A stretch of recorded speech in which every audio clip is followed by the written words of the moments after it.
Olá, caro estudante concurseiro, sejam bem-vindos ao canal Método da Aprovação. Hoje vamos fazer um breve resumo sobre a contabilidade. Já se inscreve no canal e deixa o seu like. E bora lá para a aula. Vamos falar um pouquinho sobre os princípios fundamentais da contabilidade. Existem alguns princípios, como o da entidade, da continuidade, da oportunidade, registro pelo valor original, competência e da prudência. Eu vou fazer um breve resumo sobre cada um aqui para vocês. Vamos falar primeiro sobre o da entidade. A contabilidade é executada e mantida para a entidade. No caso da indústria, quem paga ou recebe é a entidade. Qualquer indivíduo, empresa, grupo de empresas ou entidades que efetuem movimentações quantificáveis monetariamente, desde que haja a necessidade de manter a contabilidade, será tratado como uma entidade contábil. Entidade não se mistura com pessoa física. O patrimônio não se confunde com aqueles dos sócios ou proprietários. Princípio da continuidade. A empresa é um empreendimento em andamento, isto é, não há expectativa de funcionar por apenas um período específico de tempo, mas por um prazo indeterminado. Os bens que a empresa possui não se destinam à venda, e sim a utilizá-los em seus negócios. O da oportunidade.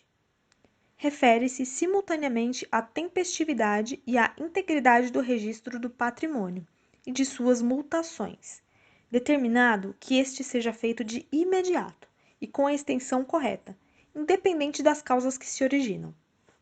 O princípio do registro pelo valor original. Os registros contábeis são efetuados com base no valor de aquisição do bem ou pelo preço de fabricação, incluindo todos os gastos necessários para colocar o bem em condições de gerar benefícios para a empresa. Desta forma, dois contadores, ao se defrontarem com o mesmo evento, não divergirão da mensuração do fato contábil. O princípio da competência. A contabilidade considera a receita gerada em determinado exercício social não portando o recebimento da mesma. Importa, portanto, o período em que a receita foi ganha, o fato gerador, e não o seu recebimento. No que tange à despesa, o raciocínio é o mesmo, importa a despesa consumida, incorrida, em determinado período contábil, sendo irrelevante o período de pagamento. Bom, vamos dar um adendo aqui sobre exercício social. Quando a gente fala exercício social em contabilidade, a gente pensa no ano. Então, no seu concurso, na prova que você vai fazer, provavelmente vai ter lá em determinado exercício social, então você já pensa 12 meses, você pensa no ano, certo? Vamos falar sobre a prudência. É adotada uma posição conservadora de preocupação ou precaução pelo contador, sendo evidenciada no sentido de antecipar o prejuízo e nunca antecipar o lucro. Assim, ele não estará influenciando os acionistas. Por exemplo, há um otimismo que poderá ser ilusório. Se o contador estiver em dúvida diante de dois montantes, igualmente válidos de dívida da empresa com terceiros, ele deverá registrar o maior valor. Quanto aos componentes do ativo, deverá ser adotado o de menor valor. Patrimônio. Bom, a gente vai falar um pouquinho sobre o patrimônio. Ele é um conjunto de bens, direitos e obrigações que poderá ser de uma pessoa física ou jurídica. Pessoa física, seres humanos, pessoas naturais. E as pessoas jurídicas são um conjunto de pessoas físicas que, por força da lei, tornam-se uma pessoa jurídica mediante registros em órgãos competentes, como o JUSESP, por exemplo, que é a Junta Comercial do Estado de São Paulo. Então, essas pessoas jurídicas têm um CNPJ, por exemplo. A contabilidade, ela estuda o patrimônio, ou seja, os bens, direitos e as obrigações em seu aspecto estatístico, as demonstrações financeiras, e em seu aspecto dinâmico, as variações do patrimônio.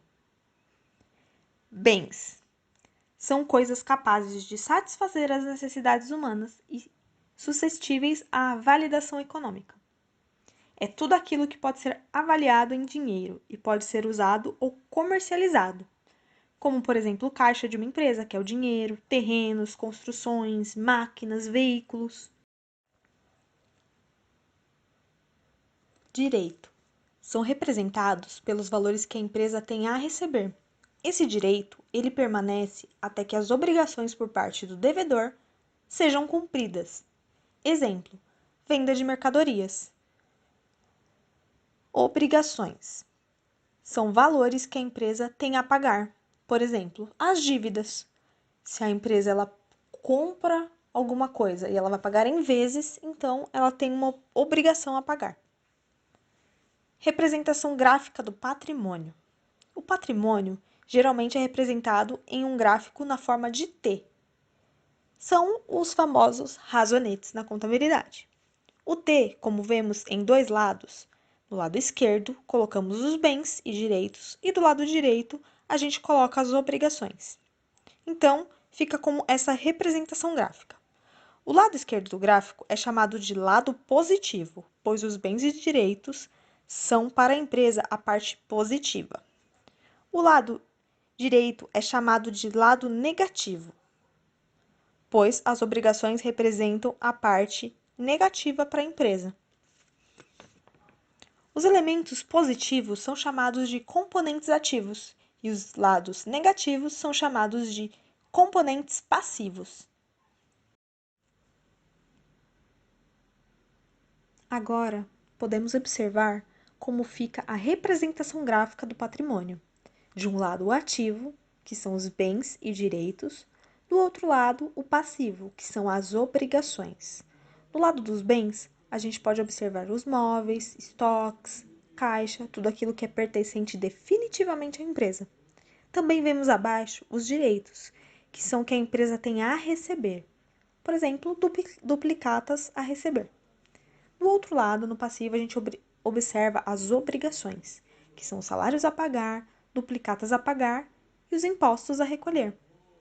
Bom, vamos falar um pouquinho agora sobre o patrimônio líquido. O patrimônio líquido é a diferença entre um conjunto de bens mais direitos menos as obrigações, ou o ativo menos o passivo. No patrimônio líquido, temos as contas de capital social, reserva de capital de lucros, lucros acumulados e prejuízos acumulados.